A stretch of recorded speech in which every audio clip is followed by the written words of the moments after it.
മതിയുള്ള വിവരം വിളിച്ചറിയിക്കുന്ന പെണ്ണാനയുടെ പ്രത്യേകതരം ശബ്ദവും ഗന്ധവും ആകർഷിക്കപ്പെട്ട കൊമ്പൻ 3-4 കിലോമീറ്റർ അകലെ നിന്ന് പോലും പിടിയാനയുടെ അരികിലെത്തും.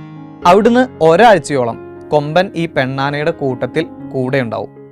പിടിയാനയിലെ ഈ ഒരു ദ്രാവകം കൊമ്പൻ തുമ്പിക്കൈ കൊണ്ട് തൊട്ട് മണക്കുകയും വായിലാക്കുകയും ഒരുമിച്ച് കൂടെ നടക്കുകയും എല്ലാം ചെയ്യും. ഇത്തരത്തിൽ ദിവസങ്ങളോളം നീണ്ടു നിൽക്കുന്ന പ്രണയ പ്രകടനങ്ങൾക്ക് ശേഷമാണ് ആനകൾ തമ്മിൽ ഇണചേരുന്നത്.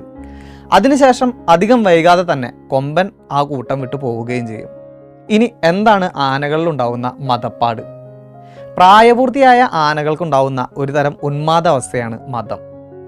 ഏഷ്യൻ ആനകളിൽ കൊമ്പനാനകൾക്ക് മദപ്പാട് കാണുമ്പോൾ ആഫ്രിക്കൻ ആനകളിൽ ആണിനും പെണ്ണിനും ഇത് ഉണ്ടാവാറുണ്ട്. എന്നാൽ ചില ഏഷ്യൻ പെണ്ണാനകളിലും മദം ഉണ്ടായിട്ടുള്ളതായിട്ട് റിപ്പോർട്ടുണ്ട്. ആനയുടെ കവിളിൽ കണ്ണിനും ചെവിക്കും ഇടയിലാണ് ഇതിൻ്റെ സ്ഥാനം. ടെമ്പറൽ ഗ്ലാൻസ് എന്ന് വിളിക്കുന്ന മദഗ്രന്ഥികളിൽ നിന്നും ഒഴുകുന്ന മദജലത്തിലും ലിംഗത്തിൽ നിന്നും ഊറി വീഴുന്ന മൂത്രത്തിലും പെണ്ണാനയെ ആകർഷിക്കാനുള്ള ഗന്ധമുള്ള ഫെറമോൺ അടങ്ങിയിട്ടുണ്ട്. മദയാന പെണ്ണാനയെ ആകർഷിക്കും വിധം ഒരു പ്രത്യേകതരം മൂളൽ പുറപ്പെടുവിക്കും. 5 മുതൽ 8 കിലോമീറ്റർ വരെ ദൂരെയുള്ള ആനക്കൂട്ടത്തിലെ മതിയുള്ള പിടിയാന താല്പര്യത്തോടെ എതിർ ശബ്ദം പുറപ്പെടുവിക്കുകയും ചെയ്യും.